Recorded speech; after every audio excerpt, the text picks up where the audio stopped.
I shall require 2 bolts of the fine red wool by Thursday, Master Weaver. It shall be done, my lady. Arigat.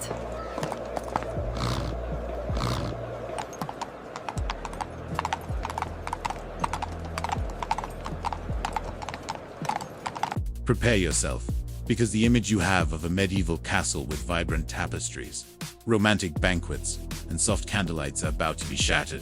The reality is a damp stone building that looks more like a luxury prison. Your first instinct wouldn't be admiration, but pure sensory panic. The smell of wood smoke, animal fat, tallow, and pungent human excrement from latrines created an atmosphere you could literally chew. Living in a castle wasn't about status. It was about surviving an eternal winter inside a giant icebox, where walls wept condensation. The only thermal insulation you had was the bodies of the other 30 people sleeping in the same hole as you. Waking in a castle, your first perception isn't harps, but the biting cold that pierces through any layer of wool you're wearing. Castles were designed to be tanks of rock, not comfortable homes. Walls, meters thick, trapped winter ice until midsummer. Dampness was your constant companion. It seeped into your straw mattress, leaving you waking up feeling slightly damp and with aching bones. Daylight was a scarce resource, as windows were just narrow slits designed for archers, not to let the sun in.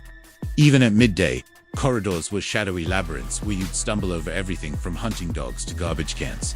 The heating system was a bad joke. In the Great Hall, a central fireplace existed, but primitive design meant smoke rarely escaped.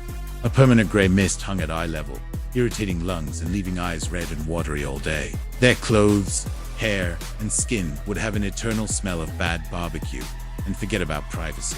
The concept of a private room didn't exist. Even the Lord often slept in a space separated only by a heavy curtain, while servants huddled on the main hall floor. Sleep was a symphony of snores, coughs, and the noise of rats scurrying between cracks in the stone in search of food scraps. Hygiene was a battle lost before it even began. Latrines, called garderobes, were just holes in the stone. They dumped everything directly into a ditch or a river below. Wind rose through these holes, bringing frigid air and concentrated aroma. There was no toilet paper, only moss or scraps of old cloths that were shared or rarely washed. This environment was a paradise for parasites. Fleas, bedbugs, and lice were not an exception. They were the norm. You would spend a good part of your day scratching. The castle, a symbol of power from outside, was inside a distribution center of disease and discomfort. If you think the food was an endless feast of roasted wild boar, prepare yourself for the taste of boredom. The diet was strictly dictated by seasons and preservation. For months, you'd eat pottage thick, gray stew of grains and vegetables. If you were lucky, a bit of salted meat that had been stored for too long. Salt was the only seasoning masking the taste of rotting food. The bread wasn't soft brioche. It was a dark, dense block, often mixed with mill sand, that wore down your teeth with every chew. Wine and beer were the main drinks, not out of addiction, but because water from castle wells was frequently contaminated. Social life within those walls was a mixture of extreme boredom and military tension. When not under attack, there was nothing to do.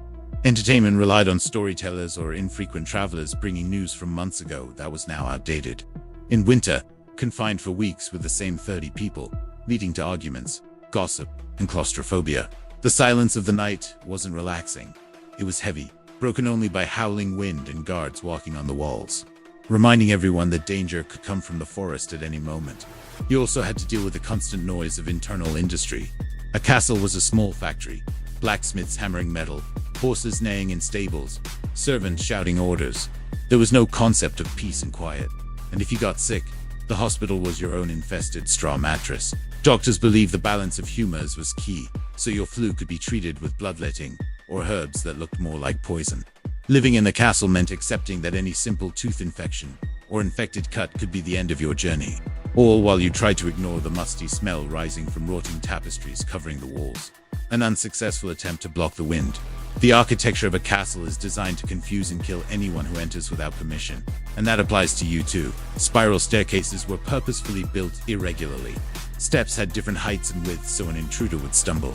But this meant that you, living there, would live tripping and bumping your knees in total darkness. There were no handrails. A simple slip at night, trying to go to the bathroom, could result in a broken leg that would never heal properly. Everything was sloped, rough, and dangerous. The castle was not designed for your ergonomic comfort. It was designed to be a defensive labyrinth where every corner is a blind spot. Paranoia was the foundation of every decision. The doors were low and heavy, forcing you to stoop, which left you vulnerable if someone was on the other side. The sense of community was forced. You were never alone, but you were never safe. Loyalty was the only currency. The atmosphere of a castle was the nest of political intrigue, where a wrong comment could land you in the dungeon, which, incidentally, was located right below where people ate, ensuring that the sounds of prisoners or the smell of torture were part of your daily routine. The weight of tons of stone above your head created constant psychological pressure, a feeling that you were buried alive. Even the feasts, when they occurred, were demonstrations of raw power. You would eat at long tables, where your seating position determined your worth. If you were below the salt, you received the leftovers and the weakest beer. The culture was one of ostentation. The more meat and expensive species the Lord flaunted, the more he showed he could crush his enemies. But behind this apparent luxury, the reality was one of extreme precariousness. A bad harvest or a siege could transform it into a tomb of famine. Ultimately, the castle was a gilded trap, where the price of protection was giving up any vestige of dignity, hygiene, and comfort. At the end of a day in a royal castle, you would be exhausted, dirty, your lungs irritated by smoke, and your body aching from the damp cold. The magic of the Middle Ages disappears when you realize that life was a constant struggle against elements, parasites, and architecture itself. The castle was not a dream. It was an extreme solution for extreme times. Looking at these ruins today gives us a fascinating perspective, but living in them would be a nightmare that few of us could endure for more than 24 hours. It's a powerful reminder of how human progress has transformed what was a survival fortress into what we now call home, with light, warmth, and, above all, clean air. This journey through the shadows of history makes us think a lot about what we truly value today, doesn't it? I keep wondering if, 500 years from now, people won't look at our cities of glass and steel and feel the same shock we feel when we look at these castles of cold stone. Sometimes, we get so lost in the modern rush that we forget that simply having a roof that doesn't cry and a silent room is a luxury that kings of the past would kill for. History is this strange mirror that shows us how lucky we are, even when we think things are difficult. I'd really like to know from you, after discovering this dirty and real side of fortresses, would you still have the courage to spend a night in an authentic castle, without electricity or Wi-Fi, just for the experience? Or has the smell of smoke and fleas already made you give up on the idea? I read all the comments and I love seeing how each of you imagines these situations. If this way of telling the story, unfiltered and with all the dirt of reality, makes sense to you, subscribe here so we can continue exploring these forgotten corners of time. I don't want to be just another channel on your list. I want us to build this community of people who like to look at the past with honest eyes.